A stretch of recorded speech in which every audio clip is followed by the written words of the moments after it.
সাল্লাল্লাহু আলাইহি ওয়াসাল্লাম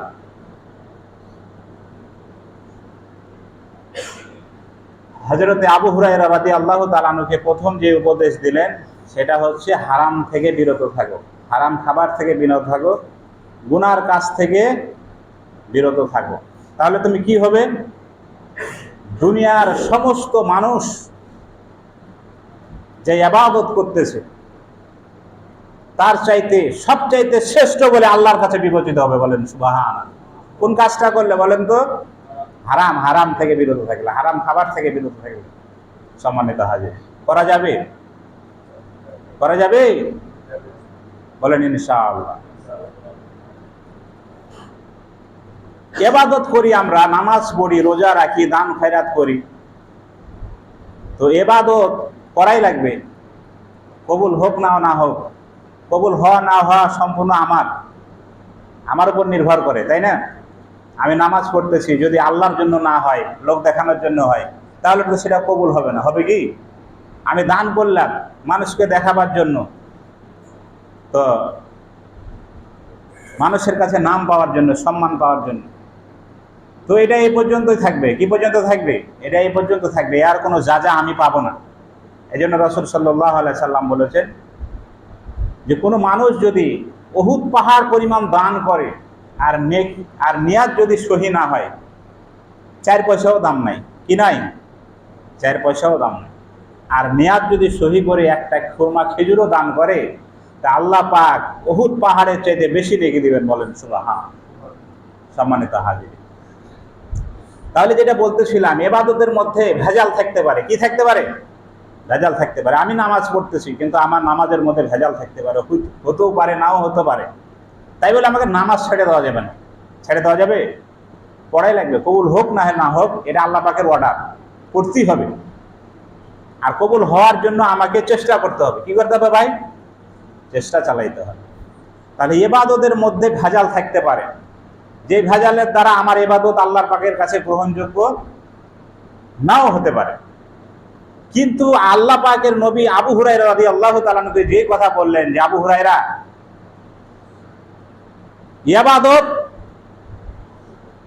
বুঝার সবচাইতে তুমি বেশি আল্লাহর কাছে বিবেচিত হবে যদি তুমি হারাম থেকে কি থাকো, বিরত থাকতে পারো। তাহলে এখন বোঝা যাচ্ছে ইবাদতের চাইতে হারামটাই বেশি জরুরি। কি জরুরি? হারাম থেকে বিরত থাকাটাই বেশি জরুরি, তাই না ভাই? একটা লোকমা যদি আপনি হারাম খান, অবৈধ টাকার খান, ঠগানোর, চিটারি বাটপারি করার যদি খান, তো হাদিসের ভাষায় বলা হয়েছে, এক লোকমা যদি হারাম আপনার পেটের মধ্যে যায়, 40 দিন আপনার ইবাদত কবুল হবে। 40 দিন কি হবে না? ইবাদত আল্লাহর কাছে যাবে না, এই আকাশের নিচেই থাকবে। আমি 40 দিন হারাম খাই ইবাদত করছি, নামাজ পড়ছি, দান খয়রাত করছি, রোজা করছি, মানুষকে ভালো কথা বলছি, একটাও তো আল্লাহর দরবারে যায় না। তাহলে লাভ হলো? আগে হারামটাই ছাড়তে হবে। কি ছাড়তে হবে? হারামটাই ছাড়তে হবে। সম্মানিত হাজির, এই জন্য হারাম উপার্জন থেকে আমাদেরকে বাঁচতে হবে। কারণ আল্লাহ পাক কিয়ামতের দিন সমস্ত হিসাবের মধ্য থেকে প্রথমত বান্দার 4টি হিসাব আগে নেবেন। কয়টি হিসাব নেবেন? 1 নাম্বার হচ্ছে বান্দা নামাজ আদায় করেছিল কিনা, নামাজ পড়েছিল কিনা, 1 নাম্বার। 2 নাম্বার হলো বান্দা যৌবনকালে আমার ইবাদত করেছো না শয়তানের ইবাদত করেছো। খুব মারাত্মক কথা, খুব কঠিন কথা।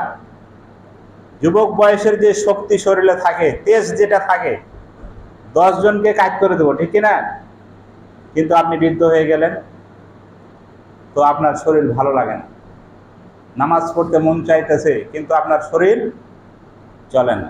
সম্মানিত হাজির, এই জন্য যুবক বয়সের হিসাব আল্লাহ পাক নেবেন। বান্দা, যুবকের যে শক্তি আমি দিয়েছিলাম, এই যৌবন কাল তুমি আল্লাহর আমার ইবাদতে কাটাইছো, আমার হুকুম মেনেছো না নেতা নেত্রীর হুকুম মেনেছো?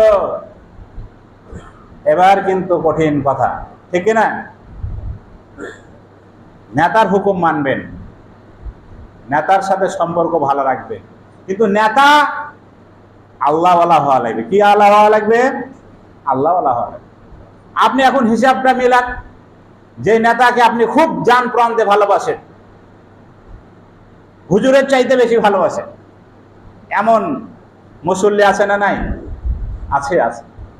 আমি এক নেতার বিরুদ্ধে কথা বলছিলাম, আমার খুব প্রিয় মুসল্লি, আমি নাম বলতেছি না, বোঝানোর জন্য বলতেছি, আমার বিরুদ্ধে লেগে গেল। আমার বিরুদ্ধে কি হলো?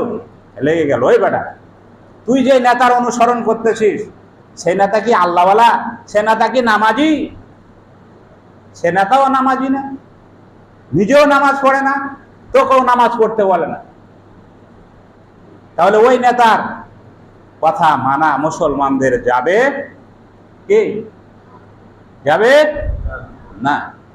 এখন হিসাব করেন, আপনি মনে মনে হিসাব করেন যে আপনার কার সাথে সম্পর্ক, কাকে আপনি চা খাওয়ান, ভোট আসলে কাকে আপনি চান্দা দেন, কার কথায় উঠেন, কার কথায় বসেন। এর হিসাব হবে সেই দিন। কোন দিন? কিয়ামতের দিন। কোন দিন? কিয়ামতের দিন। ওই যে আল্লাহ পাক বলছেন, যৌবন কাল দিয়েছিলাম বান্দা, শক্তির গরমে পাওয়ারে আমার হুকুম মানিস নাই, আমার আইন যারা প্রতিষ্ঠা করতে চেয়েছিল তাদের বিরুদ্ধে তুই গেছিস, ক্ষমতা দেখাইছিস, বাহাদুরি দেখাইছিস। হিসাব দে। পরিবর্তন করার চেষ্টা করুন, লাভ হবে না। কি হবে না? এই 2 পয়সা খাওয়ার জন্য 2 বোতল তেল আর 1 বস্তা চাউল খাওয়ার জন্য পিছে খালি ঘুরঘুর ঘুরঘুর করেন না।